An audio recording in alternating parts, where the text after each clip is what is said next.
Hey everyone, welcome to day 6 of Mrs. Lambrand's reading group.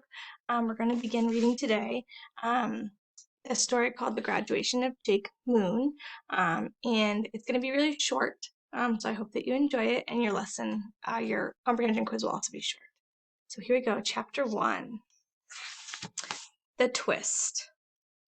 There are these 3 8th grade boys I've just gotten out of school for the day, and they are about to take off in different directions when they notice something going on in the trash dumpster at the end of the parking lot. They're still pretty far away from it, but they can see an old man sitting on the edge of the thing. His back is facing them, and he's just sort of balancing himself there, staring down to the bottom of the dumpster. The boys watch him for a second, and then one of them starts grinning, and he cups his hands around his mouth and shouts, "Hey, don't jump, Pops! You've got everything to live for." Then one of the other boys yells, "Yeah, plus I've heard the food is much better at the dumpster up the street." So after that, both kids totally crack up, and it becomes this contest, sort of, to see who can holler out the funniest insults at this old man. Like the first kid asks the old man if he went to PU University, and then the second kid asks if he has any Grey Poupon.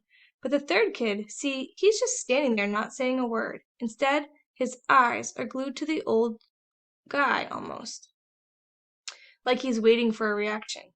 Only that's the thing, because there is no reaction. Not at first, anyways. At first, the old man never even turns around, so the boys begin to think that maybe the guy's deaf or something, which totally takes the fun out of shouting insults. But then, out of the blue, something seems to click in the old man's brain. I mean, even from the back, you can see his head sort of perk up. It's like he gets it now, you know? He suddenly understands that all this yelling has been directed at him. And so he lowers himself down into the trash bin and then turns around to see who's been talking to him. And that's pretty much that.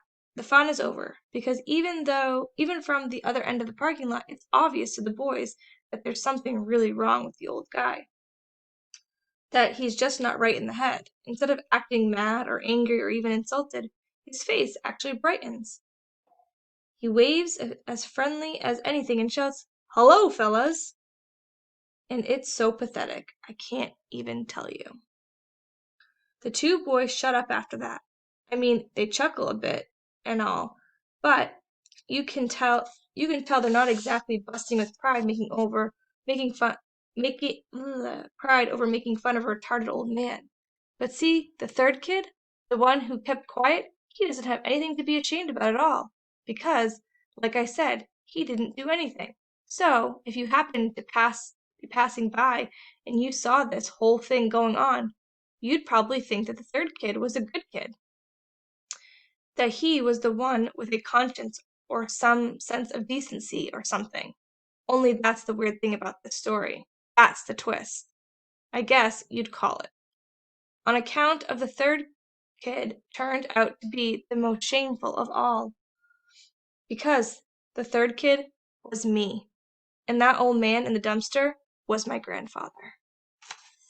That's the end of chapter 1. Okay, so I will see you again tomorrow, and I hope that you enjoy. Bye.